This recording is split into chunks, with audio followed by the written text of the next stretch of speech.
नमस्कार दोस्तों। वो कहते हैं ना, क्यों घबराता है दुख होने से, क्यों घबराता है दुख होने से, जीवन का प्रारंभ ही हुआ है रोने से। नमस्कार दोस्तों, आपका अपने YouTube चैनल जीके भाई प्रदीप सर में एक बार फिर से हार्दिक स्वागत है। और दोस्तों, आपको एनिमल एग्रीकल्चर की और भी वीडियो चाहिए तो आप हमें अनअकैडमी पर फॉलो कर सकते हैं, जिसका लिंक डिस्क्रिप्शन बॉक्स में आपको मिल जाएगा। आप अनअकैडमी ऐप डाउनलोड करिए, वहां हमें फॉलो कीजिए। वहां पर एग्रीकल्चर डाला हुआ है, यहाँ पर दोस्तों हम एनिमल हस्बेंड्री करवा रहे हैं।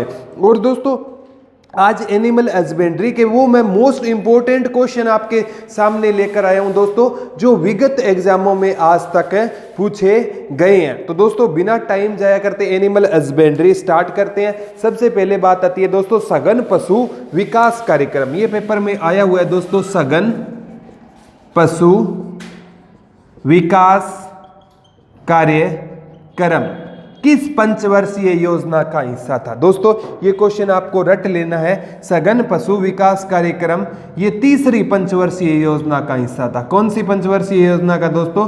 तीसरी पंचवर्षीय योजना का हिस्सा था। कौन सा सघन पशु विकास कार्यक्रम किस पंचवर्षीय योजना का हिस्सा था दोस्तों? तीसरी पंचवर्षीय। आज तक आपसे पूछे दोस्तों कितनी पंचवर्षीय योजना हुई है? 12। और जो लास्ट 12वीं पंचवर्षीय योजना थी दोस्तों, कब से कब तक थी? 2002 से लेकर 2017। इसके बाद दोस्तों इन योजनाओं को क्या कर दिया गया? बंद कर दिया गया।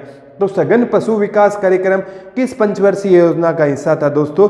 तीसरी पंचवर्षीय योजना का हिस्सा था। और दोस्तों, तीसरी पंचवर्षीय योजना ना पूरी तरह फ्लॉप हो गई थी। पहली पंचवर्षीय योजना ठीक चली, दूसरी ठीक चली, तीसरी क्या हो गई? फ्लॉप। क्योंकि दोस्तों, जो हमारे ऊपर टाइम था ना 61 से 66 वाला, उस पर 1962 पर भी हम पर अटैक हुआ चाइना वाला, 1965 पर भी अटैक हुआ पाकिस्तान वाला। इसलिए दोस्तों, जो तीसरी पंचवर्षीय योजना थी वो पूरी तरह क्या हो गई दोस्तों? फ्लॉप हो गई। तो 12वीं पंचवर्षीय, आज तक कितनी पंचवर्षीय योजना चली है दोस्तों? 12 पंचवर्षीय योजना चली है। 12वीं कब तक थी? 2012 से 2017 तक थी। और सघन पशु विकास कार्यक्रम किस योजना का हिस्सा था दोस्तों? तीसरी पंचवर्षीय योजना का हिस्सा था। और दोस्तों, एक क्वेश्चन आता है कि ऑपरेशन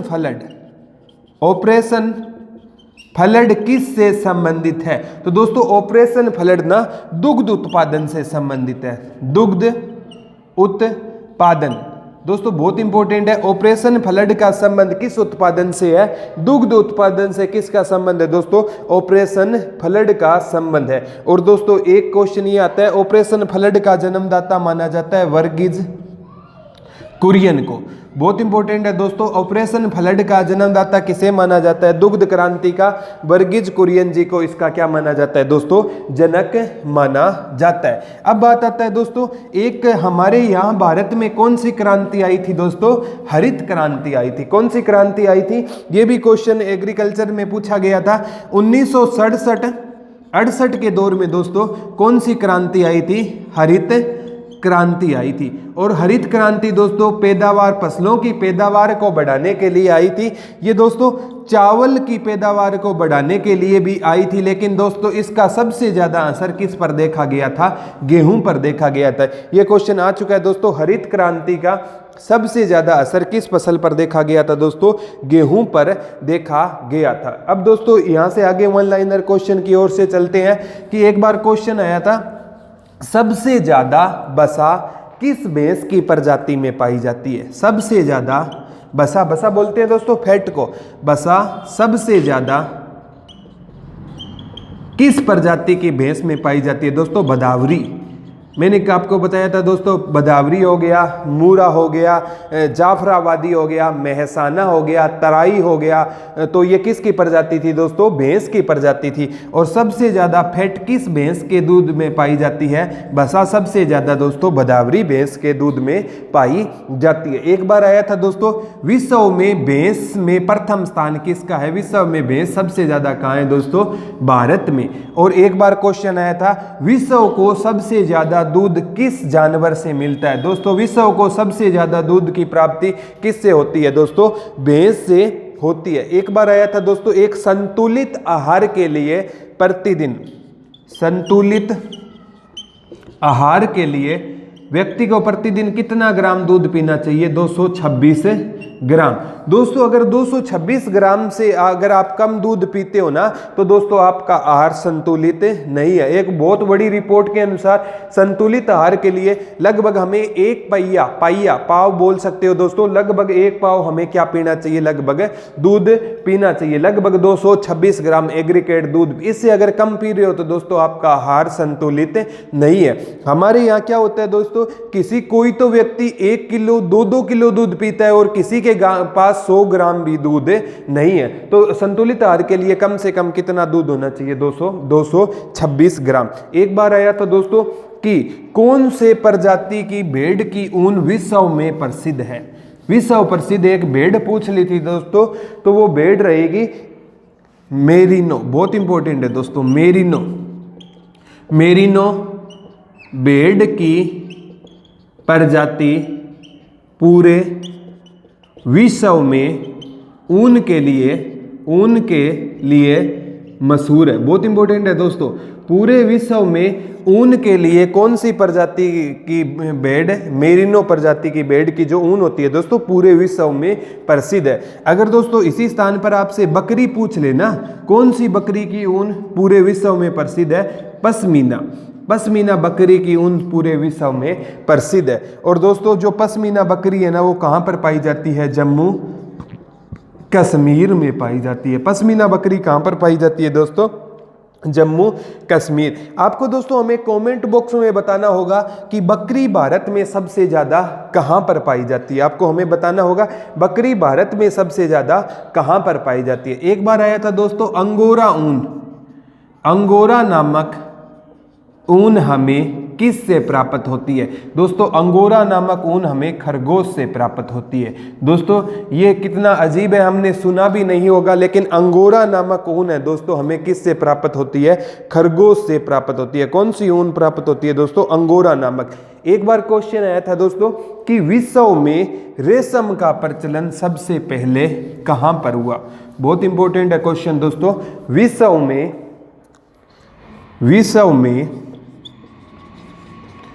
रेशम का प्रचलन सबसे पहले कहां पर हुआ। दोस्तों विश्व में सबसे पहले रेशम का प्रचलन हुआ था चीन में। ये क्वेश्चन दोस्तों आपको रट लेना है। विश्व में रेशम का प्रचलन सबसे ज़्यादा कहां पर हुआ था दोस्तों, सबसे पहले कहां पर हुआ था, चीन में। और दोस्तों भारत में रेशम कहाँ ज़्यादा पाई जाती है, कर्नाटक में पाई जाती है। बहुत इंपॉर्टेंट है दोस्तों, भारत में रेशम कहाँ पर ज़्यादा पाई जाती है, कर्नाटक में पाई जाती है। और रेशम उद्योग को दोस्तों सेरीकल्चर बोलते हैं और रेशम कीट को बोलते हैं मोरी कल्चर बोलते हैं। तो भारत में कहाँ पर पाई जाती है दोस्तों, कर्नाटक। एक बार आया था दोस्तों कि रेशम का धागा किसका बना होता है। दोस्तों रेशम का जो धागा बनता है ना वो प्रोटीन का बना होता है। किसका बना होता है, प्रोटीन का बना होता है। ये क्वेश्चन दोस्तों आपको रट लेना है, रेशम का धागा किसका बना होता है, प्रोटीन का बना होता है। और एक बार आया था दोस्तों मधुमक्खी के मधु का मुख्य संगठक कौन सा है दोस्तों, शर्करा। मधुमक्खी के मधु में सबसे ज़्यादा किसकी मात्रा पाई जाती है दोस्तों, शर्करा की 78% मात्रा पाई जाती है। ये क्वेश्चन दोस्तों आ चुका है, मधुमक्खी के मधु में शर्करा की मात्रा कितनी होती है दोस्तों, 78%। और शर्करा दोस्तों आपको हमें कमेंट बॉक्स में बताना है कि किसके कॉम्बिनेशन से शर्करा का निर्माण होता है। शर्करा का निर्माण आप कॉमेंट करके बताइए कि किसके कौन से दो तत्व मिलकर शर्करा का निर्माण करते हैं। और मधुमक्खी के जो मधु होता है दोस्तों इसमें H2O जिसे आप साधारण भाषा में जल बोलते हो, ये दोस्तों लगभग 17% पाया जाता है। ये भी याद रखना है दोस्तों, इसके अंदर H2O कितना होता है, 17%। और मधुमक्खी की आवाज़ का पता किया था दोस्तों प्रोफेसर कोल वॉन फिश। मधुमक्खियों की आवाज़ होती है दोस्तों, अपनी भाषा होती है, इसका पता किसने लगाया था, प्रोफेसर कोल वॉन फिश। और इनको कौन सा पुरस्कार मिला था दोस्तों, नोबेल पुरस्कार मिला था। एक बार पेपर में आया था दोस्तों कौन सी मधुमक्खी सबसे ज़्यादा शहद देती है। दोस्तों ये सारंग नामक मधुमक्खी है ना, ये सबसे ज़्यादा क्या देती है, शहद। इसको दोस्तों हम किस नाम से जानते हैं, दैत्य मधुमक्खी के नाम से जानते हैं। और किस नाम से जानते हैं, सारंग को चट्टानी मधुमक्खी के नाम से जाना जाता है। तो दोस्तों अब एक बार क्वेश्चन पेपर में प्रीवियस पेपरों में आया हुआ था कि सूअर का मांस सबसे ज़्यादा भारत में कहाँ मिलता है। तो दोस्तों सूअर का मांस है ना सबसे ज़्यादा मिलता है उत्तर प्रदेश में। कहाँ पर मिलता है दोस्तों? सूअर का मांस सबसे ज़्यादा कहाँ मिलता है दोस्तों? उत्तर प्रदेश में मिलता है। दोस्तों बहुत इंपॉर्टेंट है, सूअर का मांस सबसे ज़्यादा कहाँ पर मिलता है? उत्तर प्रदेश में मिलता है। दोस्तों 1857 की जो क्रांति हुई थी ना, उसका तात्कालिक कारण क्या था? चर्बी वाले कारतूस। और उस कारतूस पर दोस्तों एक और गाय की चर्बी लगी होती थी और एक और किसकी चर्बी लगी होती थी? सूअर की। और गाय को भारतीय क्या मानते हैं? अपनी माता मानते हैं। और मुसलमान सूअर को दोस्तों अपवित्र मानते हैं। कुछ लोग कहते हैं दोस्तों पवित्र मानते हैं, मुसलमान सूअर को क्या मानते हैं दोस्तों? अपवित्र मानते हैं। तो सूअर का मांस कहाँ होता है भारत में ज़्यादा? उत्तर प्रदेश में। एक आया था दोस्तों सबसे अच्छी क्वालिटी के सूअर का नाम क्या है? टेमवर्थ। सबसे अच्छी क्वालिटी के सूअर का नाम क्या होता है दोस्तों? टेमवर्थ। और ये टेमवर्थ नामक सूअर कहाँ पर पाया जाता है? इंग्लैंड में पाया जाता है। कहाँ पर पाया जाता है दोस्तों? टेमवर्थ नामक सूअर इंग्लैंड में पाया जाता है। एक बार क्वेश्चन आया था दोस्तों, लाख का उत्पादन सबसे ज्यादा कहाँ होता है दोस्तों? भारत में। और कितने % उत्पादन होता है दोस्तों? लाख का 80% उत्पादन कहाँ पर होता है दोस्तों? भारत में होता है। आपने दोस्तों लाख की चूड़ियां पढ़ी होगी, तो लाख का उत्पादन सबसे ज्यादा कितना % होता है दोस्तों?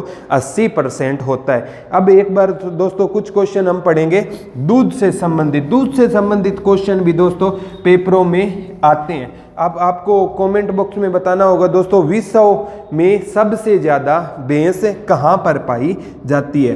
ये क्वेश्चन आया था दोस्तों, दूध के खराब होने का कारण या खराब होने की प्रक्रिया क्या कहलाती है? लैक्टोबैसिलस।